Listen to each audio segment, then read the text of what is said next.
Hello സുഹൃത്തുക്കളെ, ഇന്നങ്ങോട്ടെന്നല്ലേ ഒരു ചായ കുടിക്കാൻ തന്നെ. മുന്നേ ഞാൻ കേരളത്തിൽ വീട്ടിരുന്നു. അവിടെ പഴംപൊരി, കട്ട്ലേറ്റ് എല്ലാ കടികളും ഉണ്ടായിരുന്നു. ഇവിടെ അങ്ങനത്തെ പരിപാടിയൊന്നുമില്ല കേട്ടോ. അതുകൊണ്ട് തന്നെ കുറച്ച് ബുദ്ധിമുട്ട് ജീവിക്കാൻ. അങ്ങനെ നമ്മൾ പ്രത്യേക തരം വണ്ടിയിലാണ് പോകുന്നത്. കാരണം എന്താണെന്ന് അറിയോ, നമ്മളെ വണ്ടിക്ക് ചാവില്ല. ആർക്കും എപ്പോഴും എടുക്കാം കേട്ടോ, നോ പ്രോബ്ലം. ഇത് UP ആണേ. ആർക്കും എങ്ങനെ യാത്ര ചെയ്യാം. കണ്ടില്ലേ പോകുന്നത്. കുറച്ചങ്ങ് എത്തിയപ്പോൾ നമ്മളെ മാൻകുട്ടൻ, ഇത് മാനാണോ എന്നുള്ള അറിയില്ല കേട്ടോ, കറക്റ്റൊന്നും എല്ലാവരും കമൻറ്റ് ചെയ്യണേ. അടിപൊളി സാധനമാണ്. കുറച്ച് അതിൻ്റെ മുഞ്ചൊക്കെ ആസ്വദിച്ച് കുറച്ച് നിന്നിട്ടോ.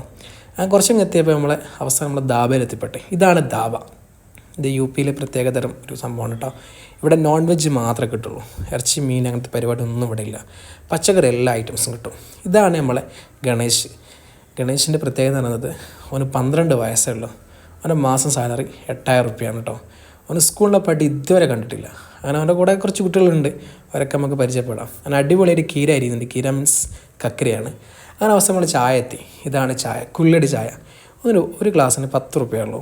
ഒരിത്തിരി പോലും വെള്ളം ഇട്ടിട്ടുണ്ടാവില്ല കേട്ടോ. കേരളത്തിലാണ് മുക്കാലും എന്തായിരിക്കും, വെള്ളമായിരിക്കും.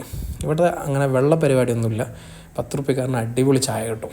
നല്ല ചായ കേട്ടോ. കുടിക്കുന്ന സ്റ്റൈലൊക്കെ ഉണ്ട്, നല്ല ഫീലായി കുടിക്കുമ്പോൾ. ഇതാണ് കേട്ടോ ഗണേശൻ്റെ ബാക്കിയുള്ള ഫ്രണ്ട്സ്. ഒരു 4 ആൾക്കാരുണ്ട്. എല്ലാവർക്കും 10-13 വയസ്സാണ്.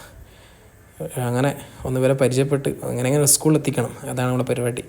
നോക്കുക എന്തൊക്കെ ആവാമെന്ന്.